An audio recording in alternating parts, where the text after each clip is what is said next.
Hey, welcome back to the Patch Pod. Today we have a special guest, Charles from Hawaii. Hey. Hey, how's it Yay. going, guys? Good, good. Welcome to the Patch Pod. Yeah, welcome. Thank you. Happy to be here. Excited for today's podcast. So yeah, we met Charles during in Hawaii during the NAC conference, not a conference, and we thought this might be a good sort of episode to sort of like wrap up the Summer in Hawaii series. So today we're going to talk about Leave No Trace.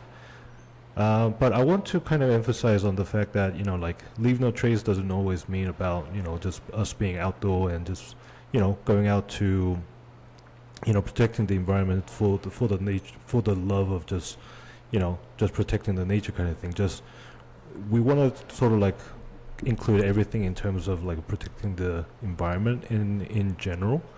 And also we've had this sort of discussion before the podcast, but Charles told me to mention this that he's not the expert in leave no trace practices, but one of the reasons that we brought Charles on is because him living on Hawaii, and he was born in Hawaii and he grew up in Hawaii. It seems like everyone who lives in Hawaii are very aware of these environmental issues, and they try to protect the island and protect where they live. And it seems like we need to do that same sort of things to wherever we live. Sometimes I think, even like Pauline, if she goes to, shoot in the nature, she's done a lot of landscape photography before. John goes out to the nature quite a lot. He enjoys a lot of the, outdoor activities. When we go out to these places, then we know how badly they're suffering, and so we need to do better with a lot of things. But sometimes I feel like if we live in an urban area, sometimes we don't really get to know that too well. So I think we just need to do, even if we're doing good, I think we should do better in that sense. So we thought we'll just dive right into those topics.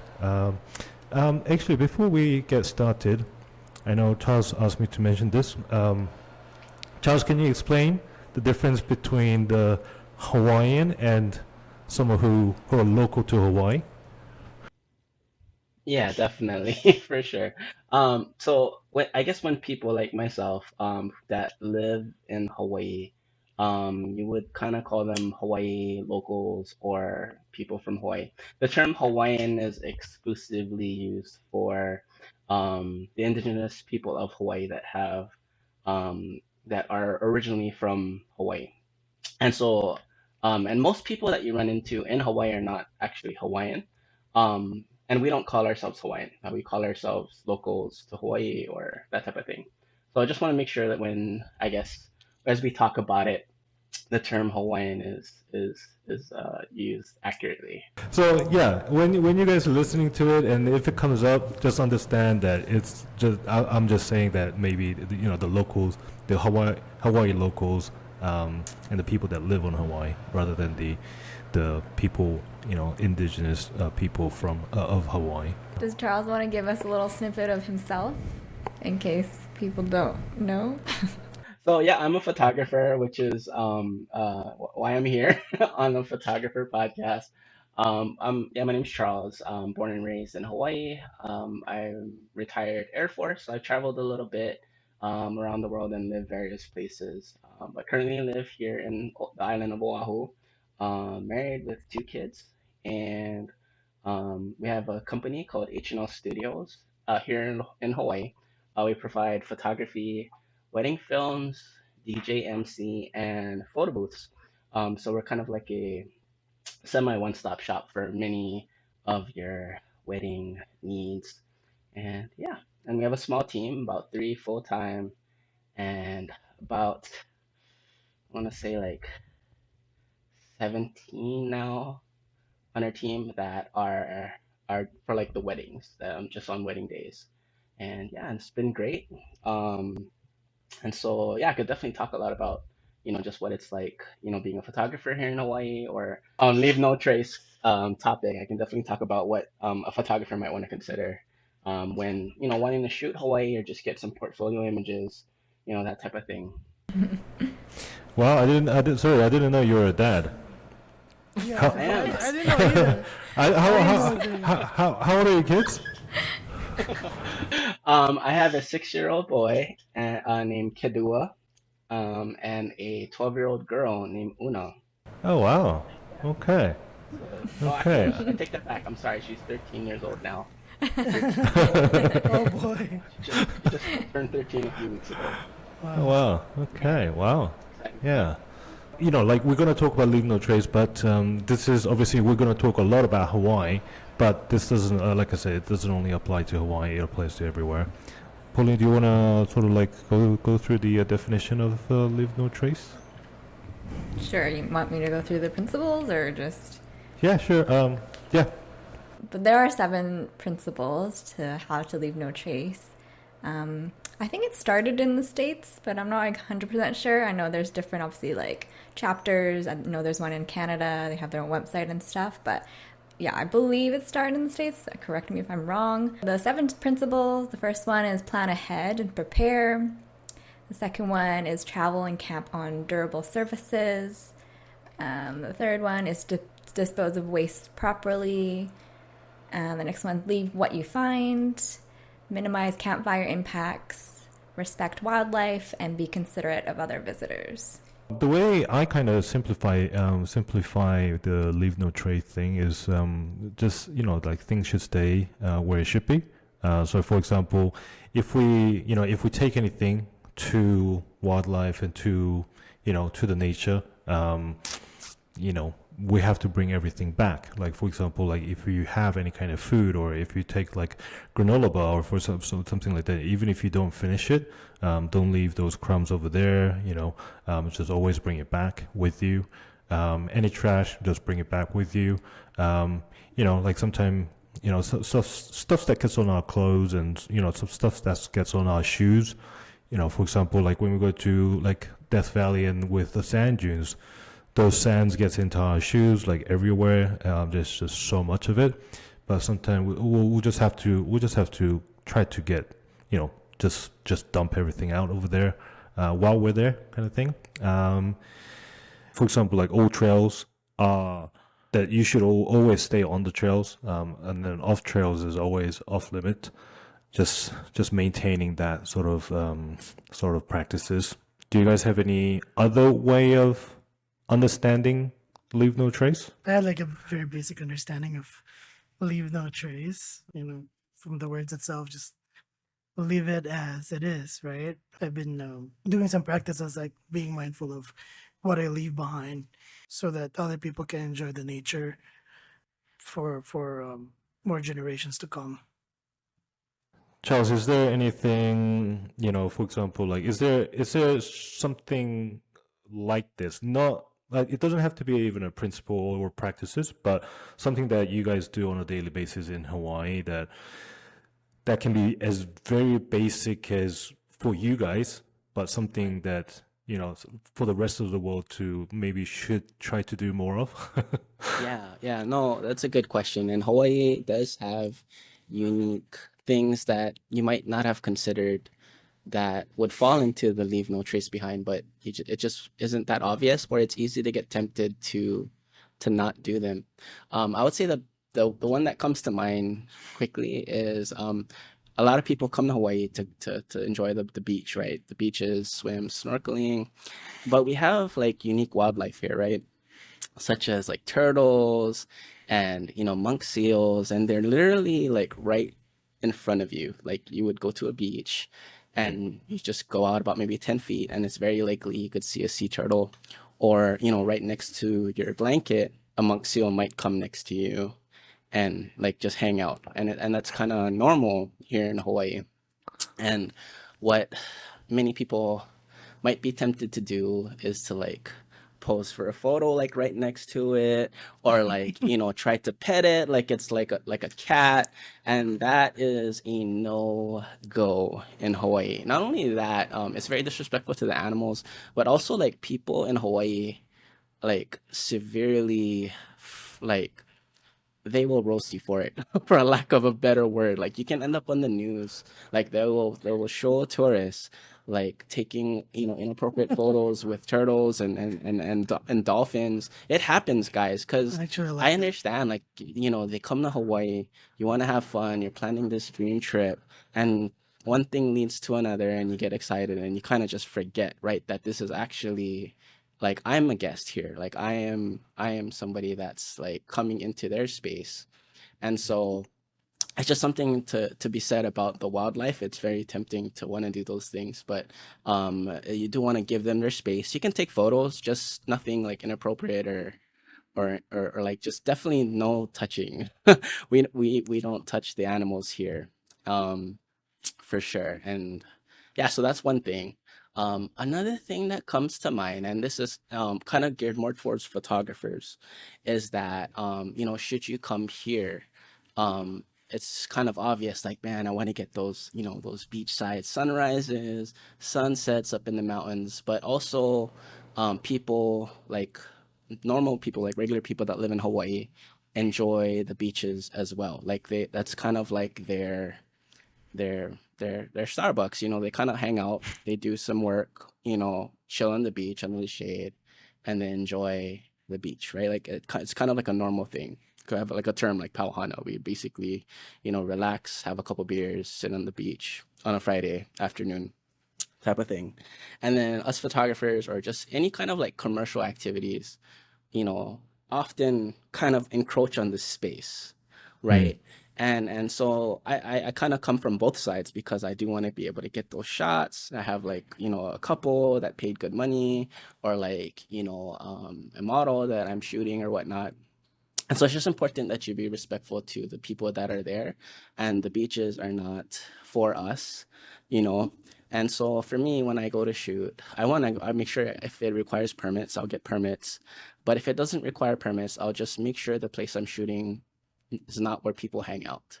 I will make do, with what I can. It might not be the best, ideal, perfect shot right there, but Mm. I'll make do because I want to respect people's use of the environment. Yeah, I would say like those are the two things that kind of come to mind when I think of like anything uniquely to Hawaii. What are you guys' thoughts? What do you think? The touching of animals is funny because at a beach here in Vancouver called Jericho Beach, it's infamous for all the bunnies and rabbits that are around there. And it does attract a lot of people who want to go pet them, who want to feed them because they're so cute bunnies, right? Who doesn't think they're cute? But I don't know if a lot of people know this, but especially with the younger, like baby bunnies, if you touch them, their scent actually goes away and the mothers are not able to find their young anymore. And so they have a higher chance of, dying because of they can't, their scent is no longer there because people keep touching them and stuff. And so that's something people don't realize. Like, if you do touch animals, that's something that can happen. People still do it, unfortunately. People still feed them and stuff, but yeah, something that's not good. So yeah, when you're talking about touching animals, that's something that could happen too. I've been always scared to touch any kind of animals, so that's good for me. Right. Yeah. What is tempting though, I'm not gonna lie, is like the turtles. Like when they're in the Yeah. water, they literally come next to you and they move very slowly. Like they get Yeah. scared. So it's like I don't touch them, but I'm just saying like it's very tempting. I could see why Yeah. people do it. And the turtles in Hawaii, they're not very scared. They're like so used to people. That's the thing about them. Super chilled. Yeah. So like I was snorkeling at one of the beaches there, and yeah, all of a sudden there's just one beside me. I was like, okay, better stay away from you. But like, I think some people are like kicking it, like they don't even notice it's already there. It's just not aware of their like. Some people are probably their first time snorkeling, and that's something that that are probably hurting the turtles there. But yeah, I definitely see that happening. And I heard turtles on the beach that like even if they don't move for quite a while, that's not like they're not in trouble, right? Like apparently a lot of people like try to shake them up or something, like if they're if to see if they're dead or something. Right, they're fine. They're just sleeping. Or Yeah. sunbathing. Exactly. I also like what you said about like it makes sense that it's people's personal hanging out space where tourists start coming in, like kind of spoils the fun for everyone. And plus you add in the photographers, then it's more annoying that way. So I did a shoot in Maui when that time that we were there. Luckily we did it during sunrise. Luckily there's not a lot of people there. So would you say like you would do like some sessions time based as well so that you could avoid the crowds and stuff like that? Yeah, absolutely. I do, right. For us, we really want the sunsets and the sunrises, right? Mm. So, yeah, we do want to avoid being in front of people. I know, like here, I'm sure you guys too, like you have certain areas in your town where there's just tourists there, right? Like Yeah. and you can't expect the tourists to not be there. That's just how it is. Like that's certain beaches and places that that there's just gonna be tons of people, and you don't want to be like, hey, move it out of the way, like that type of stuff. So there's certain beaches I know that tourists don't go, that locals kind of know where they are, and I'm just making sure that I'm out of the main areas. Like I'm like I know like in this beach, there's like this corner. It doesn't require permits, that I can shoot, and nobody's gonna go there because it's inconvenient or like, it's not as easy access. And I will shoot there all day. It's just more comfortable for me, more comfortable for the client. And then, we're just being respectful to others that there's like this larger, better part of the beach that's more available. Um, and I'm just very conscious, like one like I have a wedding coming up. It's like an Indian wedding, and it's in Waikiki, right? Which is the main area where most tourists kind of stay. And I have like this very small window of like 45 minutes, and she wants like sunset pictures. And I'm like, where in the world are we gonna get sunset pictures in Waikiki on the beach? Like that has like very few people, and so it's just kind of tough. And so I still don't know what I'm gonna do for that wedding, but January to I have Phil. like some AI. yeah.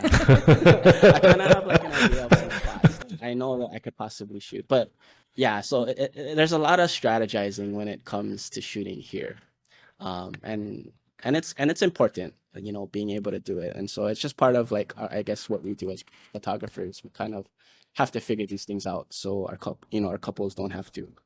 Right. And it's hard for you because it doesn't matter Monday to Sunday. It's probably going to be busy all the time. Whereas in Vegas, weekdays are going to be a little bit easier Hmm. compared to the weekends. So it's hard. Charles, in Hawaii, do you guys have any kind of practices that you guys do to clean up the beaches, or maybe just trying? I know, like it's always best to not spoil them, but with so many tourists that comes to Hawaii all the time, they probably have a lot of issues with beach getting dirty and everywhere just probably with more trash and things like that.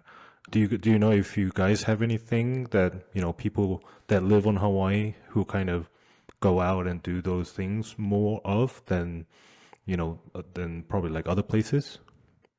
I would say yes. Hawaii is relatively small, and I want to say many of us locals do want to be able to do our best to preserve the island and keep things, clean, and basically being respectful. And I would say it's a common attitude to want to not only pick up after yourself, but also to want to make sure other areas are clean. I've been to other places in the world. I'm sure you guys have too, where it's very commonplace it's cool to just throw your trash in the river or something, right? Like to just like leave things. But it's definitely not like that here. Could we do a better job? Yeah, absolutely, for sure.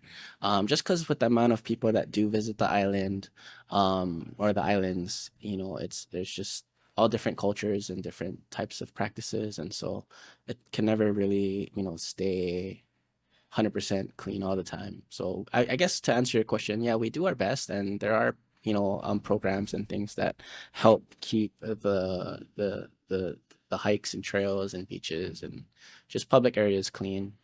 I feel like Hawaii does a pretty good job. I'm pretty optimistic about, you know, how they do things. Hmm. One thing I noticed is that you guys definitely have a lot more trash can than anywhere else I've been to. Right. So I think that's a good way to, yeah, good way to just, like just have it, put it in the trash can, then, trash it somewhere else, then kind of thing. Have you noticed like maybe like a change in behavior of like maybe just your guests or like tourists that they're more aware of these things, or there's still some more educating to do? I don't know. It's a good question. I want to say I do. I feel like, just within like the last 8 to 10 years, I feel like, culture has definitely shifted. There's a lot more people who are aware of things and ideas just with like internet, like Instagram, social media, just people sharing thoughts and, viral things and whatnot. I do feel people are more respectful and more aware of like just how things are done in Hawaii. So yeah, I want to say it's been improving. By how much, I don't know. It's hard to say. Yeah, yeah, yeah. But I never really see too many times where the beaches or just common areas or shared spaces are just trashed. I feel like it's been pretty good. Yeah. Yeah, because even here in Vegas, like some of the hiking spots, Valley of Fire, stuff like that, I notice people are more aware. I don't know if social media has something to do with that, but Right. at least like I'm seeing behavior. It's a little bit better. So I have I'm also optimistic with the future with the younger generation. Hopefully that they'll carry on. you know. Right. I'm sure social media has some effect because they probably don't want to go viral with maybe trashing, and someone else filming them and, uploading on Instagram or YouTube. Yeah, I mean, like a couple of I don't know, like a few years ago, there was this like Instagram page, and it was like the height of influencers, and I guess they were taking photos in those like poppies, like the Oh, the flowers. flowers, yeah. Yeah, and then I guess they're not supposed to like lay on the flower because like every time in California, that's like springtime. It's the bloom, the super bloom they call it, and influencers take photos and whatever. And then this one Instagram account was like blasting these influencers, and they actually lost sponsors because of what they were doing. And I think that was a good thing that people started doing that, like kind of just putting them on blast, and you know, Yeah, Yeah. that's definitely a huge topic, like social media and how it's impacted Leave No Trace as well. Because I mean, here there's a hiking trail that's fairly close. It got really popular because of social media. I remember I went there like many times before it kind of blew up with social media. It was such a peaceful hike. A lot of people like it because it's quite short, but it's still quite a challenge. So because of that, it's like not, most people can do it at their own pace. So because of social media, I remember going with some friends like during midday, which is like obviously the worst time, but I remember going and it felt like we were lining up for a tourist attraction. Like you were waiting in the line going up. Like it was quite crazy. And then when pandemic hit, I remember they closed the trail because it was just been impacted so much by all the people going there, and they closed it for about 2, 3 years, and they recently just reopened it. And so, obviously, this is not the only case in the world of any, nature outdoorsy place that has been impacted by social media, but there's been a lot, and that's just an example that I have. But yeah, definitely has a huge yeah. impact. That's what. Also nowadays, a lot of photographers here that I follow in Vegas, when they post photos of the locations, actually they won't tag the location anymore. Yeah. So it's one of the things that I've been noticing, and they would even tag like keep West wild, something like that. Like they'll Yeah. yeah, they'll tag something like that instead of putting the actual location. Which is, I guess, it's a good thing. But for me as a photographer, like, yeah, I wanna know where the secret spots are. But I guess it's, you gotta make your due diligence and find your own spots and that. And I've been really enjoying that, actually, like exploring where I can take my couples, like something different from other photographers, which has been fun.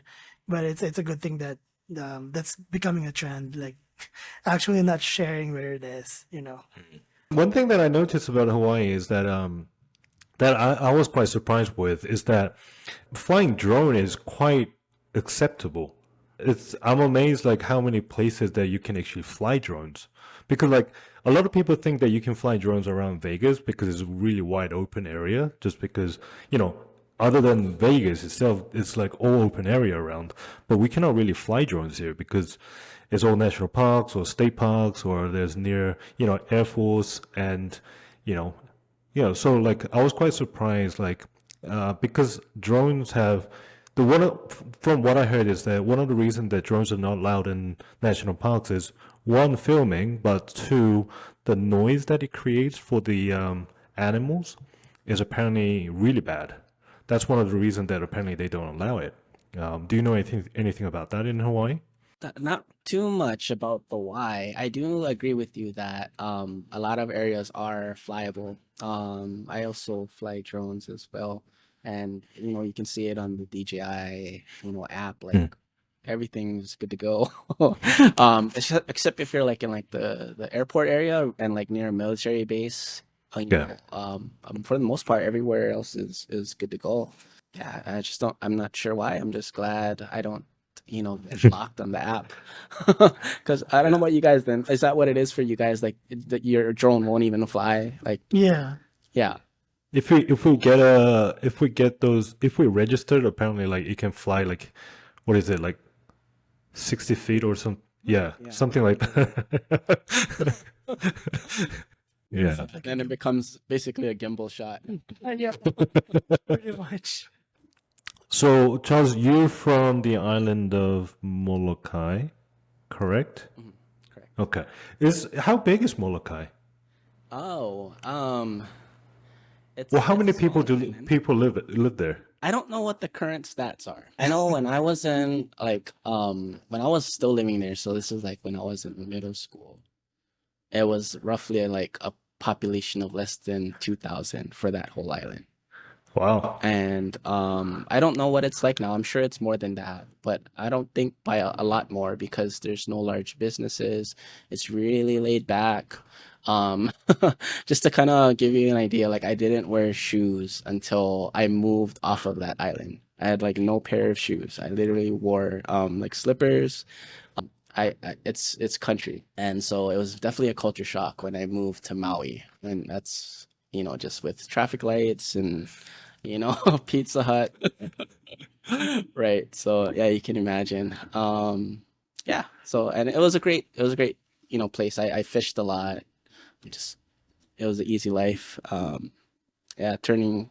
I don't know how old you guys are, but we had TVs that like you had to like turn the knob to like Mm. watch like Oh yeah, yeah. the channels and stuff, right? Um, yeah. So yeah, it's pretty chill. I haven't been back. I think the last time I was back when I was like maybe like 25, and it basically was the same. Okay. So no, you don't have any family there anymore. I do. Oh, you do. Okay. Cousin's mom lives there, and that's it. I think. Obviously, people that live on Hawaii, they're very into protecting the nature and trying to preserve as much as possible. Recently there was a thing about, trying to stop building stuff onto Mauna Kea, all that sort of stuff. Like, why do you think that is? Yeah. So Hawaii is not that big. Hmm. Like as far as Oahu and Maui, it's not too big. Big Island's quite large, in my opinion. The island of Hawaii, but I guess I can't really speak for that area. And literally, like this is just where we live. Like it's where we go to hang out. It's where we go to spend time. It's where we go for exercise, and but for people that are visiting, it's not that way at all, right? So the mindsets are very different. People have different intentions, like they want to be able to, create businesses or expand science with, a telescope on the island. And I think like this will help mankind and this will help, push things forward. There's just different cultural, you know, things going on here in Hawaii. And Mm. so it's important to be sensitive about it. And if we don't take care of it, who will? Really, like Mm. if it's not us, or it's just gonna, you know, just never end. It's just gonna just develop and things like that. So it's just kind of like what we're taught. And just how we feel about things. Of course, there's certain places like the island of Oahu. I feel is very developed, right? You're not gonna be kicking and screaming if they're gonna build a telescope on Oahu, Mm. just because there's just everything else. Like we have multiple Costco's, like Target, like we've got malls and on Oahu. So it's just there's certain areas where it's still not developed, and people want to preserve it for cultural reasons. Um, Yeah. Yeah. I hope that answers your question. Yeah, no, I mean, like me, obviously, whenever I visit Hawaii, I think definitely it makes sense to why you guys want to preserve it because it's one, I think it could be a great, it's good for the economy as well. Obviously, the better you keep it, more people will come and visit. But I feel like just because you live there, like protecting that area is something that we all should do, but we don't. Like if you see the rest of the world, like, like I can speak for, people in Vegas or people in California, those are, I think people in California, for example, it's probably some of the states that do better in the US in terms of trying to preserve the environments and trying to protect the areas. But still, it's not being done well. So it's always fascinating to see why those things are happening. But I mean, like, Hawaii is in the middle of the Pacific, so maybe maybe you guys have experienced more with the all the plastic debris and those what you call those the Great Pacific Garbage Patch. I know you guys get apparently affected quite a lot with that as well. So yeah, I don't know if it's just because of all the sort of like things that are kind of affecting Hawaii. You guys are trying to slow that down as much as possible. I think we can sort of like wrap it up. What did you think of the episode? How do you feel about being on the episode together? Me? You asking me? Or Yeah. it was cool. It's pretty chill. I to be completely honest, is not my area of expertise as far as this subject. But I was trying to do the best, I guess, with what I knew, Mm. and what I could share with you guys, and what might be, valuable. Mm. I like, it was great just hanging out and talking about things. I guess one of the reasons that we sort of like wanted to talk to you about this leave no trace, even though you're not the expert, is because you, as someone who live on Hawaii, I think definitely has a lot more knowledge about this. I think one of the reasons that you're probably thinking that you're not the expert is because you don't really know how the rest of the world is like sort of trashing. Hawaii, well, the way the people or like the way people kind of keep Hawaii so well is if like the rest of the world did that, like we would have no problem.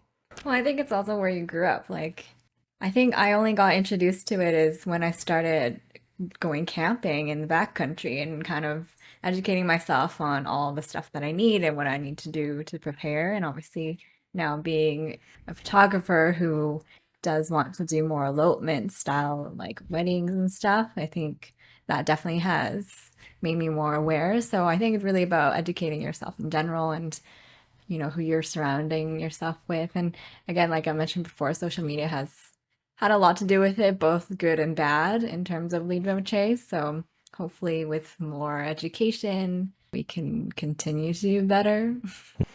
But yeah, thanks to all the people who live on Hawaii and the way that you guys keep Hawaii so pretty, like I was able to take my family, and that was my son's first time in Hawaii, and we got to enjoy swimming in the ocean, watch beautiful sunset, you know, looked at some rainbow trees on onto the road to Hana, and then we didn't actually get to see turtles.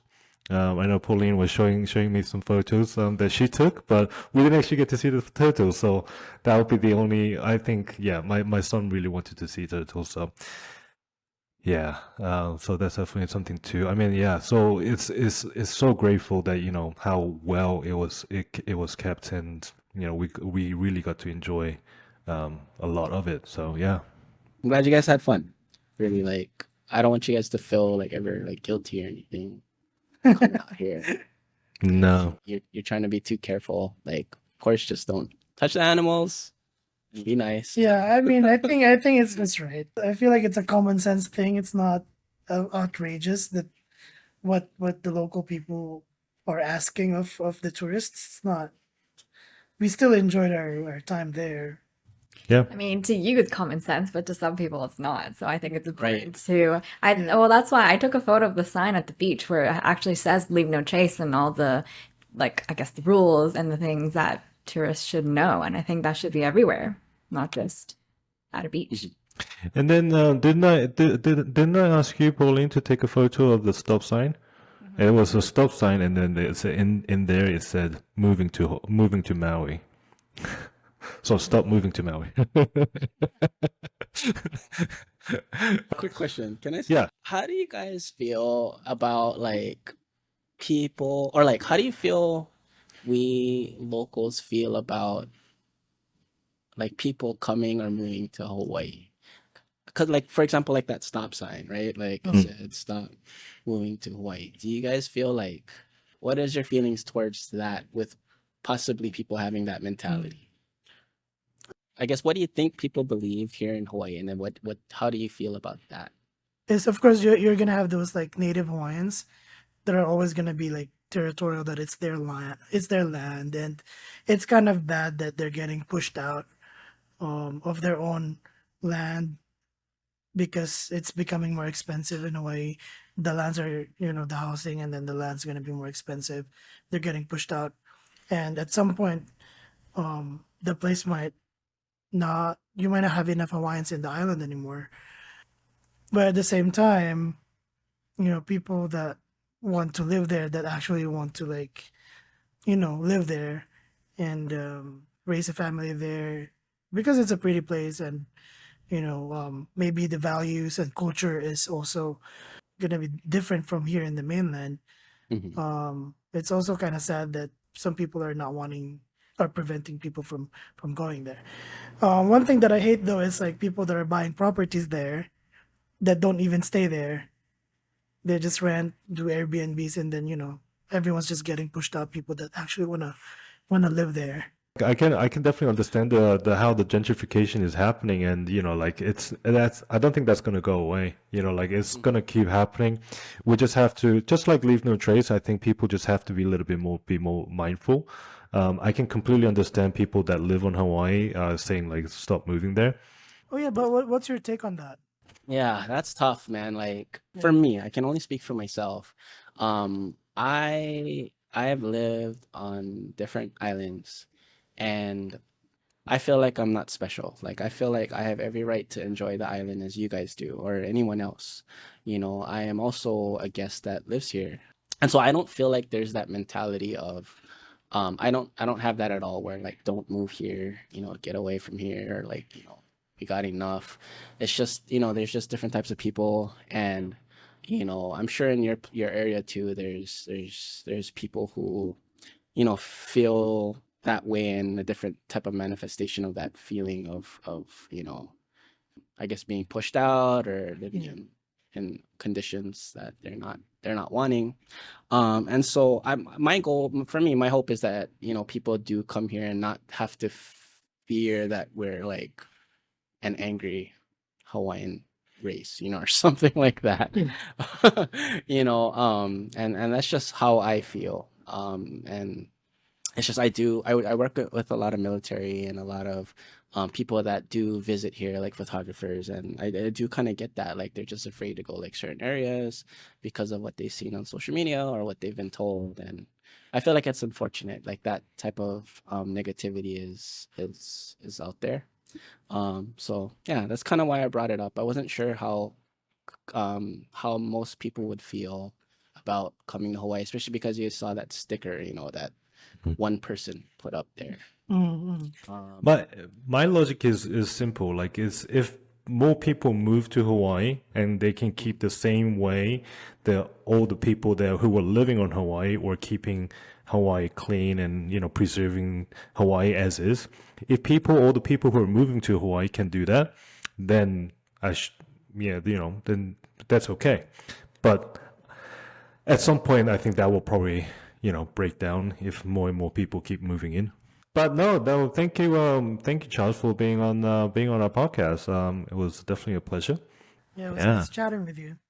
For sure. Thank you, guys. The honor is all mine, really. Thank you so much. But yeah, just to kind of wrap up on the leave no trace side of things. I feel like for me, I think I do okay, but I've never really been amazing with keeping on trail. Like even if I leave couples on the trail, sometimes I would go off the trail to take the photos of them. So maybe that's something that I could do better in the future. Definitely after visiting Hawaii, I thought I'll definitely put L&T into practice starting next year. Implementing in the next price increase and all that. So the couples know, like if they're not into those stuff, maybe they don't have to book with me, kind of thing. So yeah. So hopefully this kind of podcast will help some people be more aware of it, and then hopefully if there's any potential clients listening to this, maybe they know a little bit more what we're kind of working towards as well. So yeah. Thank you, guys. Thank you, Charles. All right. So for anyone, obviously, with Submarine series is almost finished, but yeah, you can keep watching us on YouTube and Spotify. Of course, you can listen to all the podcast platforms. But you probably saw from the last few episodes, it's probably much better to watch than listen to us. Probably makes more sense. In that way. Oh, and one more thing, Charles, where can people follow you? Yeah, sure. You can find us on Instagram. I guess our company is HNL Studios, HNL Studios, and people always ask me. I'm really like, I don't know. I'm very surprised. Like, what does HNL stand for? And it definitely stands for Honolulu. Just in case. That's what I was thinking. Stands for Honolulu. Isn't that the airport code? It's the airport code, right? It's the airport code. It's like NYC, LAX, HNL, right? So, that's what it is. HNL Studios, and Instagram HNL Studios, and yeah, that's. Yeah, you have follow us. Do you have a podcast as well, or? We do. We have a wedding podcast, primarily for brides, couples, and wedding planners. Just looking to plan their wedding. We provide a lot of resources, just a lot of things for you guys, and that's on our YouTube channel, Weddings by HNL Studios. People can follow us there as well. And photographers as well, if you want to find like some secret spots or whatnot, maybe we might drop it in the podcast. Yeah. Definitely, yeah. Maybe I need to check that out for October wedding. Yeah, definitely. You can watch me and our team banter on. Cool. Thank you. All right. Thanks so much. Thank you. Thank you, guys. I appreciate it. This was awesome. Bye. Bye. Okay, guys.